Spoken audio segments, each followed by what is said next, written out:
What's up, man? It's the Bronco at the Frog coming at you with another reaction video. Hey, this was requested a long time ago in the Twitch chat. We got 8 wild charts breaking down football like you've never seen, bro. We continue to this chat. I don't know. I could have sworn I was already subscribed to, bro.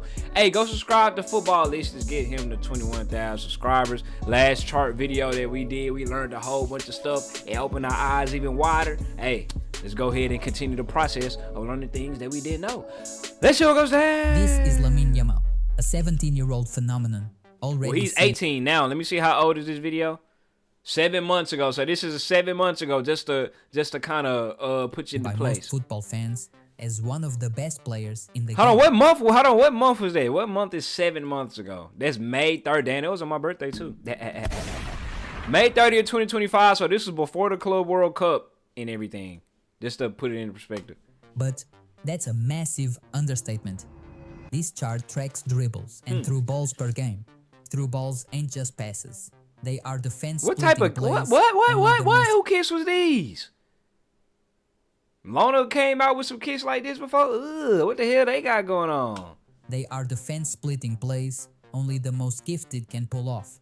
Plotted on this chart, you'll find the game's most unpredictable playmakers. You've got the visionaries, Odegaard, Pedri, and Palmer. Down here, you've got the ankle breakers, Vini, Savio, Musiala, and Leon. But then... Hold on, let me move my camera. Let me put my camera up here at the top. Dribbles per 90 and through balls. Dribble/through balls. You got the playmakers. That they said playmakers like midfielders type shit. So aside from Coleman, it is interesting that this man Coleman is in here with all of these midfielders. And then when you go to the right, dribbles per 90 is the right and through balls is the top. Why did they make the chart like this?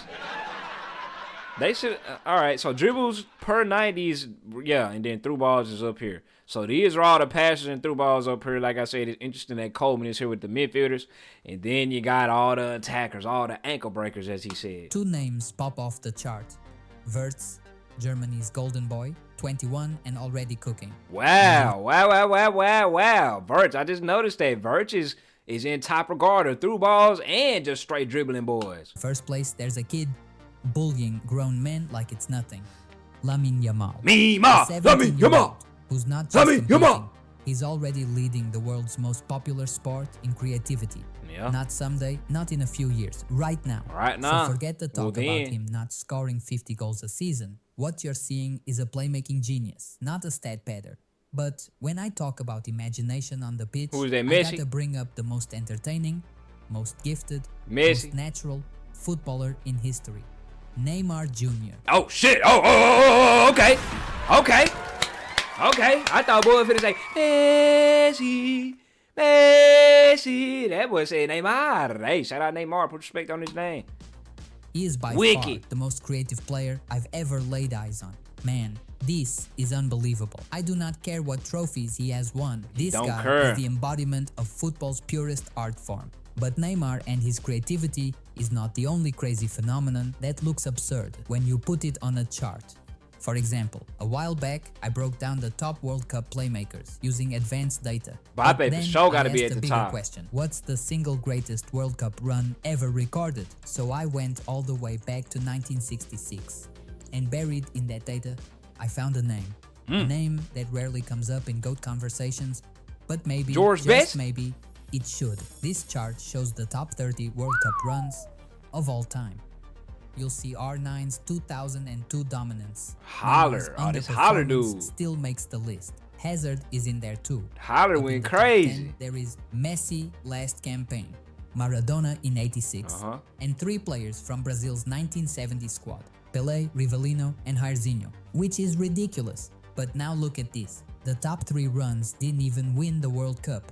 You've got Gerd Muller in 1970, scoring 10 goals in a single campaign. Far from everyone else how many? is 10 goals in a single campaign. Far from you've got Gerd Muller in 1970 scoring 10 goals in a campaign. Far from everyone else is Cruyff. Johan the father. Forever in 1974. Still no dubs. But the greatest run of all time, a Portuguese legend forgotten by time, known as Eusebio, Wurdzo was right. It still hasn't been matched. 9 goals, 1 assist, and 6 dribbles per game. And forget the different era excuse, goal averages haven't changed that much. It's been consistent. World Cup. You know, usually you would think a chart will elevate more in turn or down, depending on what the evolution of the game. But this whole literally stayed consistent. World Cup goals per game is around 2.5. My mama. The lowest goals scored per game was the 1990 World Cup. Quick trivia to the chat. What country World Cup hosted that in 1990? The excuse, goal averages haven't changed that much. This was generational violence. Now, I know what you're thinking. Where's Cristiano? For all his greatness, he's missing from history's biggest stage. Damn. His highest rated World Cup run, 6.9. Damn. And in 2022, when the world was watching to see if he would checkmate Messi, 6.46. Feels bad for CR7 boys. Y'all go ahead, look away. Underperformance so insane, it's hard to believe in. For a guy chasing GOAT status, this is rough. Can you really be the GOAT without a World Cup legacy? I'm not sure, but history says greatness shows up on the biggest stage. Cristiano says he'll be back in 2026. We'll see. I hope he does. In America. He still owes us one legendary run. And if that shifts, I might see bro in Houston. I'm pretty sure Portugal has some games that's taking place in Houston. I'm gonna try my hardest to beat her. See the boy at CR7 for the first time in person. You know, I done seen the man Messi more times than I probably done seen Messi play by 7 times. Damn, I ain't gonna say pushing 10, but I done seen him play good 5 times already. How you see some of the all-time greats, then you need to hear what the current Ballon d'Or winner has just pulled off. Because Rodri might just be the hardest player to beat in football history.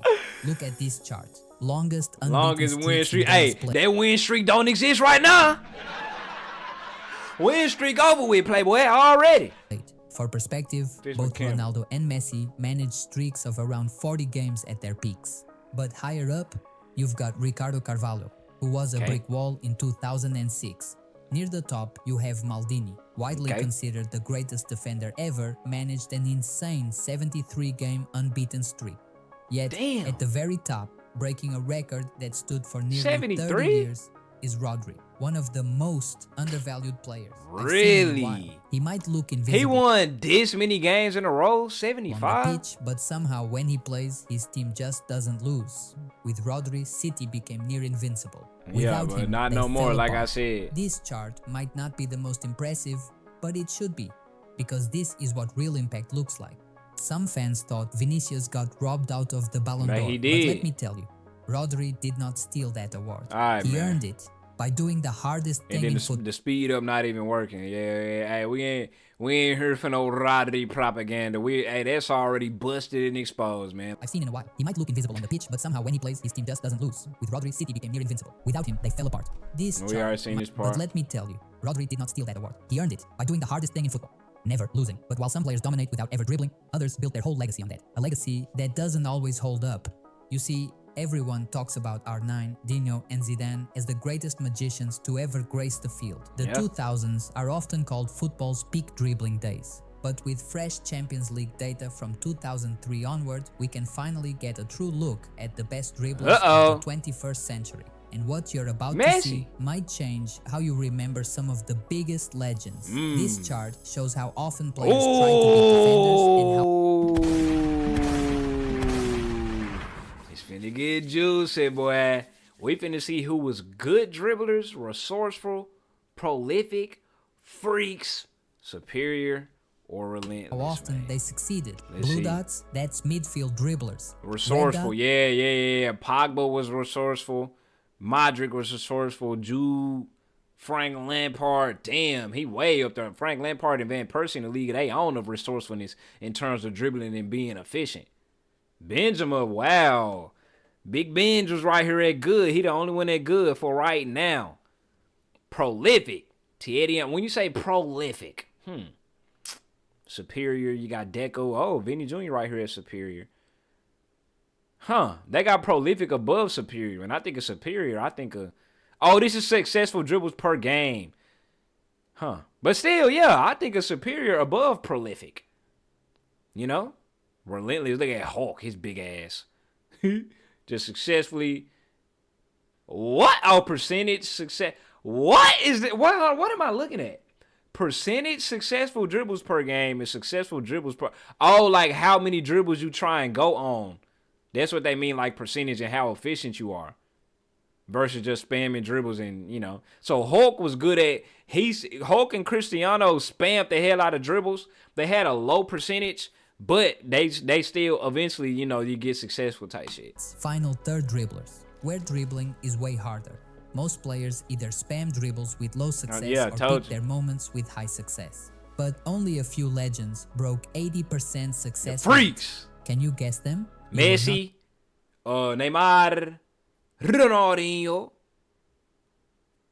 Maradona, them four, Pele. But they weren't recording back then. Touching the ball when they had it. This was Zidane, Juninho, and Xavi. Oh damn. Okay, untouchable. Zidane, Juninho, Xavi. High percentage, doing that damn nigga said Yakasaka. With Xavi topping them all as the most efficient dribbler ever. But then there's Robin, a 19-year-old kid who at the time was rewriting the definition of dribbling. He had one move, but no one could stop it. Nobody could stop it. 80% success at 5 dribbles per game in the final third is absurd. Far from everyone else is 2005. Ronaldinho, he's a freak. Not only did he do a ton of dribbles, he barely ever missed. This was the prime Dino we all remember. Then a name I was surprised to see here. Statistically, even more unhinged than prime Dino. 2004 Javier Zanetti. Javier Zanetti? Who the fuck? Javier Zanetti. Of course he's from Argentina. Okay, tight shit. Shout out Zanetti. Used to play for Inter. But that level of dribbling is still extremely underappreciated. But for all the talk about the golden generation, it was not the past that owned the art of the dribble. It was Neymar, Messi, and Hazard. Eden Hazard? Damn! That boy had that much clap back in the day, huh? It was real then, huh? Woo! They not even on the chart no more. They broke the chart. Golly, Eden Hazard, 14, 15. No one else combined volume and efficiency like those three. You see, we remember legends by their highlights, but the data, it remembers who really did it every single game. Who was really out in them streets. But how do they compare to the all-time greats? Well, I've got data going back to the 1966 World Cup. So let's see not just who the best dribblers of this century are, but of all time. You've got names like Platini, Pele, and Bobby Charlton as good dribblers. Good.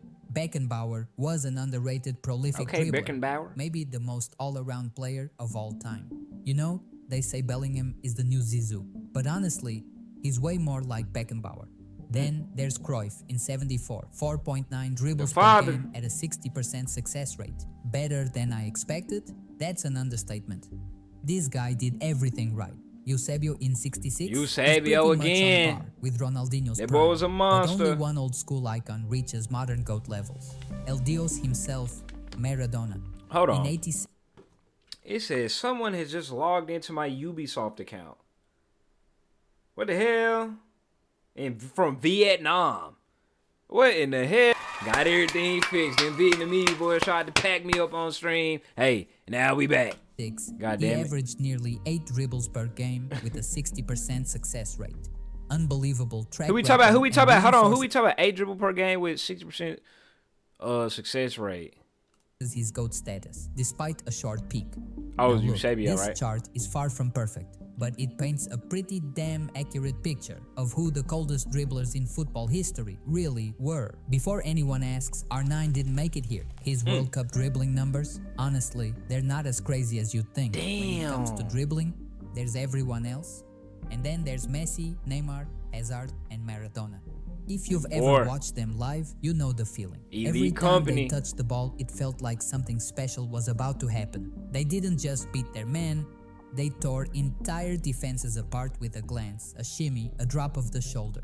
They made football feel like art, and the numbers, they back it up. But here's the thing. Numbers can be deceptive depending on how you look at them. And hey, y'all remember that video we reacted to that one time? Eye test? Or numbers on a chart? Which one you go take more to heart? In all of football is goals. Fans have been conditioned to think the more goals you score, the better you are. But what most fans don't realize is that there are newer statistics that prove that mindset is far from the truth. Take a look at this chart, for instance. It tracks shots taken. All these players scored 35 goals, but how many shots they needed to get there is the main difference. Ronaldo took 227 shots. Haaland almost half. This is crazy. Suddenly, it is not about how many, it's about how well. But let's go deeper. But it still is different though, because Haaland, like, his team is setting him up and on some shit. He had Kevin De Bruyne setting him up. You know, De Bruyne, one of the great midfielders. But like Gelato says, shooters shoot. But CR7 and all of these stat videos and charts and all of this, CR7 do stay getting exposed, man. Oh well, but let's go deeper. There is a goal-scoring stat line where Cristiano just dominates. It is his most underrated skill, and no, it's not scoring. It's expected goals, a stat line that has exploded in popularity but is still massively misunderstood. See, XG is not about finishing, it's about chance quality. Where you shoot and how you shoot. So what XG really shows is who's constantly getting into the most dangerous opportunities. For example, in this chart, we have the top 12 players with the highest expected goals from 2015 to 2020. As you can see, most of these players are between 100 and 130 XG. Kane, Aguero, Suarez. You see mainly strikers because they live in the box. These guys didn't just get handed chances, they found them like a lion in the jungle, sensing the perfect moment to attack. A sixth sense for opportunity. But then you look at the top predators of football, Messi, Lewandowski, and with a comfortable lead standing above them all, Cristiano Ronaldo.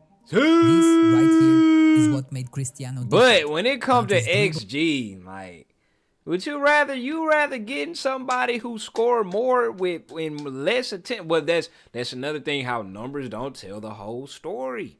Like, your XG is a good thing. Well, Ronaldo is the leading scorer, period, in football. But his instinct, the ability to always be right. I'm out here debating with myself, answer my own questions. And it is why, in the jungle of world football, Cristiano was always the one at the top. But if you think this makes him the most clinical finisher, you're wrong. Oof. Cristiano doesn't even crack the top 10 in finishing ability.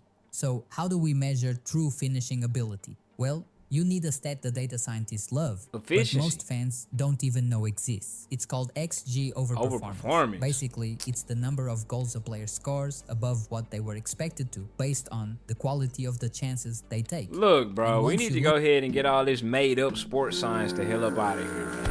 Like, what are we doing, man? What are we doing? Look at that. The rankings of the game's best finishers changes entirely. Using the same dataset, I created a graph showing XG overperformance. Oh, this blibber blabber. Despite racking up chances like the best of them, Lewandowski still fell 5 goals short of his XG. Damn. Benzema, Cavani, and Neymar, they're all in that same camp. Great at finding chances, but not always great at finishing. Not good at finishing. Cristiano, slightly above average, but not what you would call sharp. He's a volume shooter. His finishing come to Messi. Let's wait for it. Moving up the list, overperforming by around 20 goals, Son, Griezmann, and Kane. Okay. They stand out at shot selection. Sonny boy. Incredible precision. At the top, once more, is the little Messi. Bro, I would hate to be a CR7 fan, bro. Oh my goodness. It's just like everything that just ends up popping out or coming out, it always leads back to one road, and that's that Argentinian. 56 goals above expectation, Messi sweeps everyone. With a level of consistency so absurd, it felt like he was not human. But if you thought Messi was unstoppable over those 5 years, just wait until you see the numbers from his peak season. If I asked you to name the most efficient season in the beautiful game, most of y'all would instinctively say Messi's 2011-12, when he dropped 71 goals in 60 games, the most ever in a single season. Looking at his conversion, we get why this guy was melting scoring records left and right. In that season, Messi was expected to score 25 goals. He dropped 40. He overperformed by 14.4 goals. Light years ahead of anyone else. But you don't feel how ridiculous that is until you see it in context. This right here is a chart of the most efficient seasons over the past decade. Volume shooter or sharp shooter? It's about 2 things. How many goals have you over-delivered, and how much you squeezed out of every chance. Let's see. Down here, you've got the volume monsters. taking 5 to 6 shots a game, blasting chances until one goes in. They still overperform, just with tons of attempts. You've got Ronaldo's brilliant 2014 season. With just 32 goals expected, he managed to score 40, almost 8 free goals. 25% overperformance. It was relentless, but it also means he had He say La Liga plumbers go head to head with Wilt Chamberlain boy. A lot of chances. Then there's the sharpshooters. These players hit the sweet spot. Usually they score around 30 goals, but with way fewer chances. Take Harry Kane in 2016. Expected to score 20 goals. He hit 30, 10 extra goals. Same with Immobile, Griezmann, and Messi again. At the top, you have the guys who might not score tons of goals, but they do it with half the chances. And no one did it better than Dybala. In 2018, he delivered one of the most efficient goal-scoring seasons ever recorded. Expected to score just 10 goals. He gave you 20. You won't notice this when watching highlight reels. But if you sat down and watched the whole season again, you'd see it. And then there's Messi, who over-delivered by 15 goals with a 56% overperformance, setting the standard for what is possible to do. That's not supposed to happen. But as unbelievable as Messi's 2012 season was, it was just the beginning of what would become the most improbable season in football history.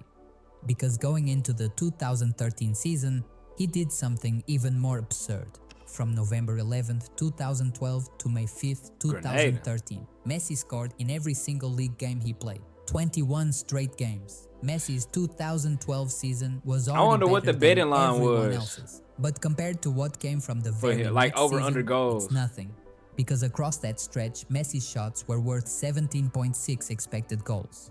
For a normal elite striker, that's about 17 goals. Statistically, there was a 0.01% chance that someone would score 31 goals from those chances.